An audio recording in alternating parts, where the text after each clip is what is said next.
Hello बच्चों, आज हम करने वाले हैं अपनी वर्कशीट नंबर 14। क्लास 10th है, सब्जेक्ट सामाजिक विज्ञान है और तिथि है 7 अगस्त। आज हम करने वाले हैं सत्ता में साझेदारी के बारे में आज हम पढ़ेंगे। चलिए पढ़ते हैं। बेल्जियम एवं श्रीलंका के उदाहरणों के द्वारा हमने सत्ता में साझेदारी के दो विभिन्न रूपों में को पिछली दो कार्यपत्र 12 एवं 13 में देखा, यानी कि हमने 12 और 13 वर्कशीट में पढ़ा था। बेल्जियम ने संविधान संशोधन के माध्यम से विभिन्न समुदायों को सत्ता में साझेदार बनाया ताकि वहां होने वाले आपसी टकराहट को रोका जा सके, जहां से वहां की जो लड़ाई हो रही थी उसे रोक लिया जा सके। श्रीलंका में 1956 के कानून द्वारा बहुसंख्यवाद को बढ़ावा दिया गया, जिस कारण वहां क्या हुआ, तमिल बेगानापन महसूस करने लगे, यानी कि उन्हें जो है अनजान बेगाना महसूस करने लगे। उन्हें महसूस हुआ कि ये हमारे साथ कुछ गलत कर रहे हैं। वहाँ गृह युद्ध छिड़ गया। फिर क्या हुआ, वहाँ गृह युद्ध छिड़ गया। इसलिए सत्ता में साझेदारी आवश्यक है। इसलिए जो सत्ता में साझेदारी होती है वो बहुत ज़रूरी है। सत्ता की साझेदारी के पक्ष में निम्नलिखित तर्क दिए जा सकते हैं। तो ये तर्क यहाँ पर हमें समझाए गए हैं कि दिए जा सकते हैं। तो कौन कौन से हैं?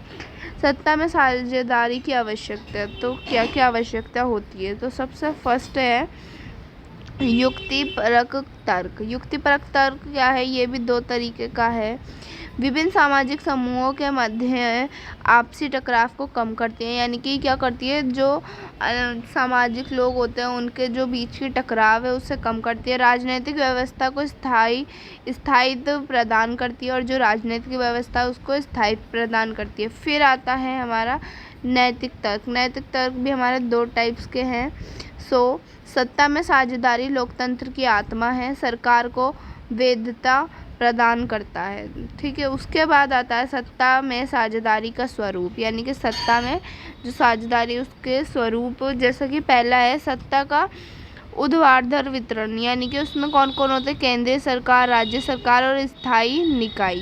सत्ता के क्षैतिज वितरण, तो उसमें क्या होता है, विधायक, कार्यपालिका और न्यायपालिका। फिर आता है विभिन्न सामाजिक समूहों में मसलून भाषीय और धार्मिक समूहों के बीच सत्ता का वितरण, जैसे बेल्जियम में सामुदायिक सरकार, जैसे कि बेल्जियम में सामुदायिक सरकार। उसके बाद आता है विभिन्न सामाजिक समूह, दबाव समूह एवं राजनीतिक दलों का मध्य सत्ता पर वितरण, यानी कि इन सब का जो दल है उन पर वितरण। फिर हमें आगे दिया है सही विकल्प का चयन कीजिए। तो हमें बहुत छोटी सी वर्कशीट आई है, कल भी बहुत छोटी थी, परसों जैसा कि थी। निम्नलिखित में कौन सा सत्ता साझेदारी का युक्तिपरक कहा जाता है? तो कौन सा है? और सेकंड क्वेश्चन पूछा है निम्नलिखित में कौन सा सत्ता का क्षैतिज वितरण है? तो ये रहा आंसर, जैसा कि यहाँ पर हमें दिया है कौन सा सत्ता की साझेदारी का युक्तिकरण में कहा जाता है, तो वो है ये राजनीतिक व्यवस्था को स्थायी प्रदान करता है। जो ये हमारा ऑप्शन नंबर सी है, ये हमारा ठीक ऑप्शन है।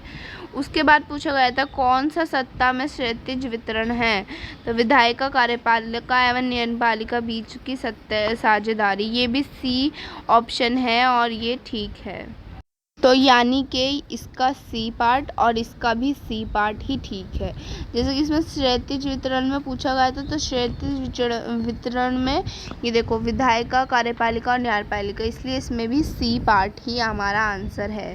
तो यही थी हमारी आज की वर्कशीट। आपको मेरी वीडियो पसंद आई तो प्लीज़ लाइक कीजिएगा, चैनल को सब्सक्राइब कीजिएगा। Thanks for watching my video.